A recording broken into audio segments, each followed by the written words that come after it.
Got some exciting things coming up on NBC, some skate specials. Yeah, the Progressive Gymnastics and Skating Spectacular in Jamestown, New York. December 14th, people can go see that. It's part of the Oxytrol Skating NBC series. I'm Toronto all the way, Toronto Maple Leafs.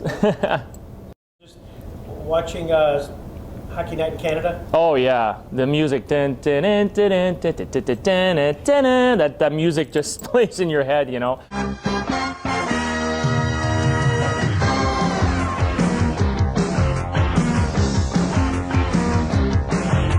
Hockey Night in Canada, it was huge. I mean, Don Cherry and Ron McLean over the years, that's you know, what I was brought up on. No, skating was not in my family. I'm the first one to get on the ice and do my thing. Your role model? Growing up, yeah, I had a bunch of different role models that I mean, training with Brian Orser was great in the mid-'80s, near the height of his career, near the end of his career, you know, leading up to the '87 World Championships where he won, and then the '88 Olympics, of course, which was the Battle of the Bryans. I trained with him as a junior, and it was you know, for me, it was a great experience. And of course, people like Kurt Browning, who was half a generation before me, and I ended up competing against him, and we had great rivalries.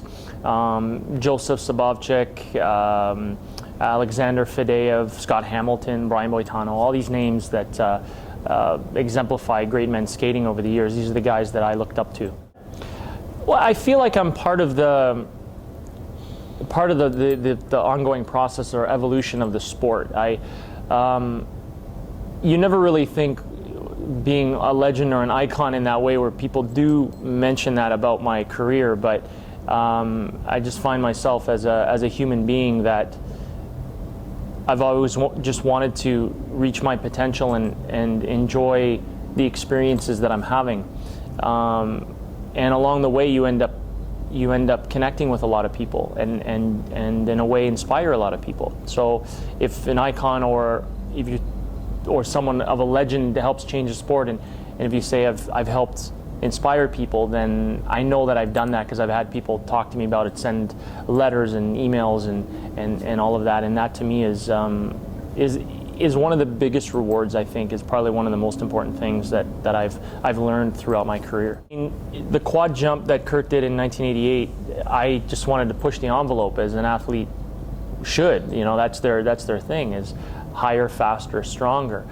And you know, doing the first quad combo back in 1991, a quad double, I was practicing the jump, but it wasn't like I was expecting to land it, and it was something that, you know, it wasn't sort of a normal thing in men's competition.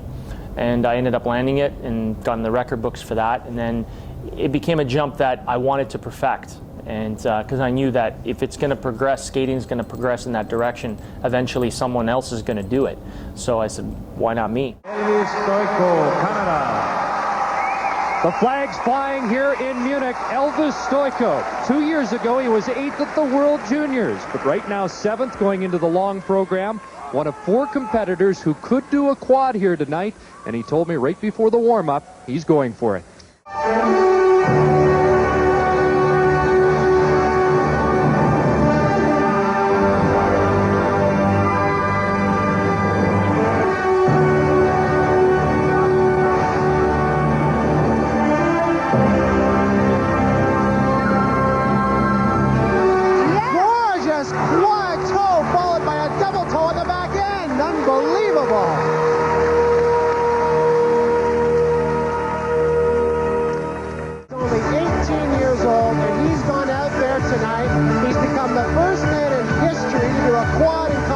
And he is going to light this house up when he is finished.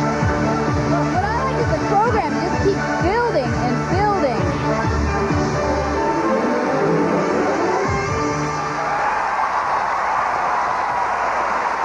I don't think this audience is fully aware of what they've just seen. This performance is probably the best performance of his life by no doubt. And we have seen history here. I was always pushing the envelope to stretch to see how far I could take it. So I wouldn't just do quadruple toe loops, work on quadruple sow cows, loop flip lutz, sometimes the axle on a harness, quad axle. And that to me was exciting. And progressively going as I got the quad more consistent and mastered it and got an understanding of it. In 94, I almost did the quad triple at Worlds. I landed and just stepped out of it. And then in 97, I completed it at the World Championships and at the Grand Prix Finals, which was the first ever quad combo with quad triple. Let the jump fest begin. Elvis Stojko's attempt at the quadruple toe loop. Oh! Triple toe loop! That's the best one I've ever seen. It was the cleanest. It really was.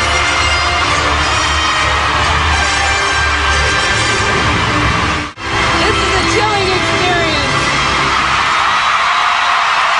It was an exciting time, and it was a time where I had to make a decision: do I want to risk or do I want to win? And I'm like, well, in any other sport, a lot of times you're going to have to risk to win. You know, that's the thing in figure skating. Sometimes playing it safe gets you to win, and that's what I don't like about the sport. So I'm like, nah, I'll just play my way. My way is risking. I'm going to go for it. It makes it exciting. Back in the day when we had 18,000, 20,000 people come to watch a competition or a show. You know, it's an interesting question. I've had it before, and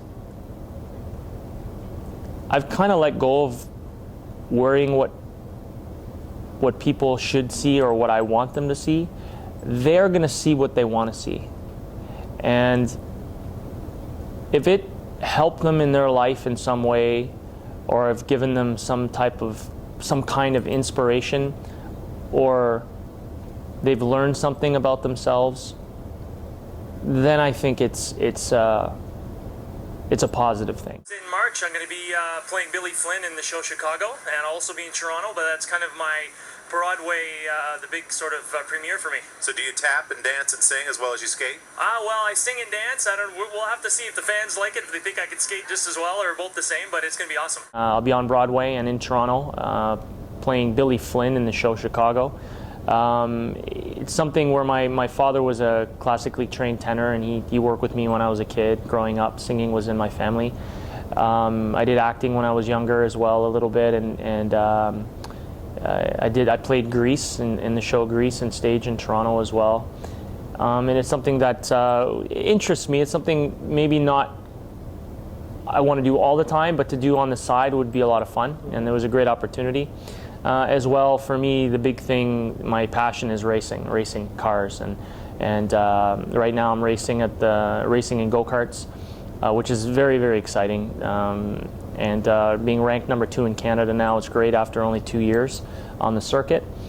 Skating's been awesome to me, and you know, I've given so much there, and I've gotten so much back that I'd like to go into other avenues and not be afraid to experience other things in life and not be shoehorned into one thing. How did they find you, and how did the whole concept behind Chicago work out for you? Well, they've been taking actors, and I guess the Billy Flynn character, they've had other celebrities come and sort of play the part. I think Usher did it, and Billy Ray Cyrus, and they wanted a skater, so they had contacted Steve Disson, and they were thinking about, you know, some of the other skaters, and Steve said, well, why don't you contact Elvis? He's done on-stage stuff before. He sings, and he might be a good choice. So they contacted me, and I did a little video audition for them so they could hear me hit some of the notes that they wanted to make sure I could hit. And I did that for them and did a little monologue and sent it off, and they said, yeah, no, this is great, we can work with that. And you know, by no means am I a professional at all, but you know, for me, I know I'm going to learn a lot, and I'm a professional in skating, and I'm professional in life. So I think I can take what I've learned in my career and then apply it to the acting and singing. It's a skill, and I'm very excited to learn more about it and to work with people that are at the top level. So it's a very exciting time. Welcome to Jamestown. I'm thrilled you're here. What do you think of this arena? Oh, this is a great arena. It's nice because it's a smaller arena, but what it does is it creates that intimacy, especially for a show like this. So it's nice because sometimes we've done huge shows, and if you don't fill up the arena, or if it's half full, you don't get that sense of closeness and sharing. So this really adds that intimacy and connection with the audience, and it makes it a little bit more personable. As you are very personable. Thank you. Thank you, Elvis. Appreciate it.